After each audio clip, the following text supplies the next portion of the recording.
Paralysis patients को बदलनी है अच्छी रिकवरी के लिए। हेलो एवरीवन, मैं डॉक्टर संस्कृति, फिजियोथेरेपिस्ट। हम सभी को पता है लकवे की बीमारी, और लकवे की बीमारी कितनी ज़्यादा सीरियस है और पेशेंट्स को रिकवरी कितने ज़्यादा टाइम में मिलती है, ये हम सबको पता है।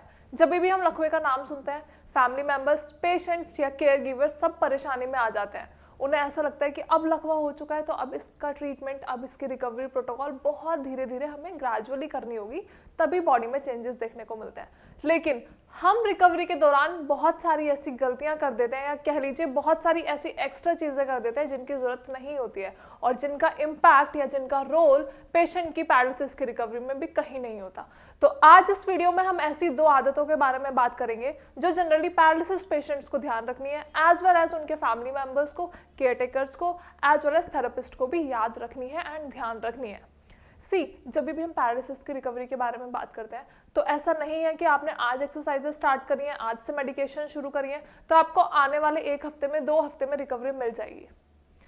लेकिन पैरालिसिस पेशेंट्स के लिए इंपॉर्टेंट ये है कि उन्हें अपनी रिकवरी का इंतजार करना होता है, उन्हें अपनी स्लो रिकवरी देखनी होती है, महसूस करनी होती है, फील करनी होती है, ताकि एक पॉजिटिव इम्पैक्ट रहे और वो उनके दिमाग में नेगेटिव थॉट्स ना आए और इनकी रिकवरी उन्हें होती हुई नजर आए, जिससे पेशेंट्स और ज़्यादा मोटिवेटेड हो और रिकवरी बहुत जल्दी हो। लेकिन इस बीच हम कुछ ऐसी गलतियां कर देते हैं जो हमारी रिकवरी में बाधा लेके आती है, मतलब रिस्ट्रिक्शंस लेके आती है, और पैरालिसिस की रिकवरी और ज़्यादा ग्रेजुअल और ज़्यादा डिले हो जाती है। तो आज इस वीडियो में वही 2 आदतों के बारे में हम डिस्कस करेंगे, that is sleep and rest पहला, एंड सेकेंड इज डाइट। ये दोनों मेन इंपॉर्टेंट पॉइंट्स हैं जो किसी भी पैरालिसिस पेशेंट्स को ध्यान रखने हैं इन देयर रिकवरी। सबसे पहले अगर हम बात करते हैं रेस्ट एंड स्लीप की, पैरालिसिस पेशेंट्स के, जब भी हम पैरालिसिस की बात करते हैं तो केयर गिवर्स के या पेशेंट्स के दिमाग में यही आता है कि पेशेंट जितना ज़्यादा रेस्ट करेगा उतना ज़्यादा अच्छा होगा। लेकिन मेरे अकॉर्डिंग ये बात बिल्कुल गलत है, और ये क्यों गलत है ये मैं आपको अभी समझाती हूँ। जब भी पेशेंट फ्री लेटे हुए होते हैं, मतलब पैरालिसिस के पेशेंट जब भी लेटे हुए होते हैं, तो आप सबको पता है खाली दिमाग शैतान का घर, राइट। तो जब भी पेशेंट्स खाली लेटे हुए होते हैं तो उनके दिमाग में सिर्फ और सिर्फ नेगेटिव एंड डिप्रेसिंग थॉट्स आते हैं। क्यों?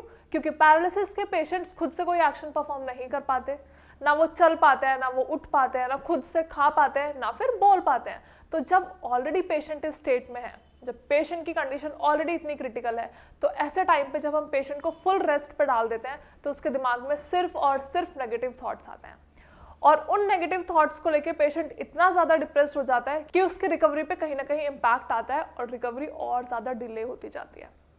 लाइक सपोज पेशेंट सो रहे होते हैं, अब जब पेशेंट पूरे दिन सोते ही रहेंगे तो वो एक्सरसाइजेस कब करेंगे, वो कॉन्वर्जेशन कब करेंगे, वो इंटरेक्शन कब करेंगे, और कब वो अपनी मेडिकेशंस लेंगे, राइट। जब भी हम कोई पेशेंट्स को देखते हैं, जब भी हम पैरालिसिस के पेशेंट्स को देखते हैं, हमारे श्राज में पेशेंट्स विजिट करते हैं, तो उनका यही होता है कि मैम हमें पूरे दिन नींद आती है, हम पूरे दिन सोते रहते हैं, हमारा कुछ काम करने का मन नहीं करता, हमारा किसी से बात करने का मन नहीं करता।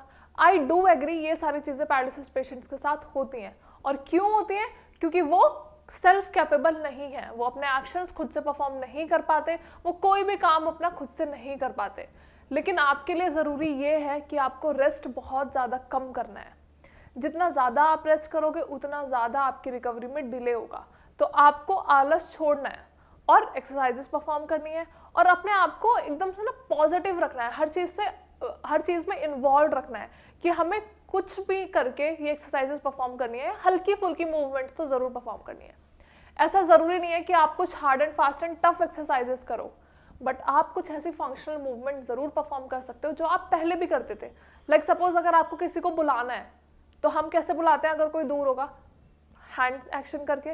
तो आप ये चीज़ें कर सकते हो। पैरालिसिस के पेशेंट्स एटलीस्ट ये ट्राई कर सकते हैं ताकि उनके हैंड्स में कुछ फ्लिकर कॉन्ट्रैक्शंस हो, कुछ फ्लिकर मूवमेंट्स हो, क्योंकि अगर हम इनिशियली पैरालिसिस की बात करते हैं तो मसल्स एकदम वीकनेस में होती हैं, कोई एक्शन परफॉर्म नहीं होता। तो आप ये इनिशिएटिव ज़रूर ले सकते हो लेटे हुए, बैठे हुए, कि हम कुछ ऐसी एक्टिविटीज़ कर लें जिससे थोड़ा बहुत मसल कॉन्ट्रैक्शंस हो, थोड़ी सी मोटर लर्निंग स्टार्ट हो और न्यूरोप्लास्टिसिटी का मैकेनिज्म स्टार्ट हो। क्योंकि जब तक पेशेंट खुद से कोई एक्सरसाइज नहीं करेंगे या इनिशिएटिव नहीं लेंगे तब तक रिकवरी नहीं होती। अब अगर हम बात करते हैं सेकेंड इंपॉर्टेंट पॉइंट की, that is diet. I do agree कि इनिशियली पेशेंट्स को हम लिक्विड डाइट पे रखते हैं, लेकिन कौन सी लिक्विड डाइट? अब इसमें भी केयर गिवर्स एंड उनके अटेंडेंट्स गलती कर देते हैं। हम सिर्फ पेशेंट को लिक्विड डाइट देते हैं, लेकिन लिक्विड डाइट देना इज ओके, लेकिन कौन से डाइट जिसमें ज़्यादा प्रोटीन हो। हमें पेशेंट्स को ऐसी डाइट देनी है, ऐसी लिक्विड डाइट देनी है जिसमें प्रोटीन हो। और पेशेंट्स को लिक्विड डाइट पे हमें कुछ टाइम तक ही रखना होता है, ये नहीं कि आप थ्रू आउट द रिकवरी सिर्फ उन्हें लिक्विड डाइट पे रख रहे हो।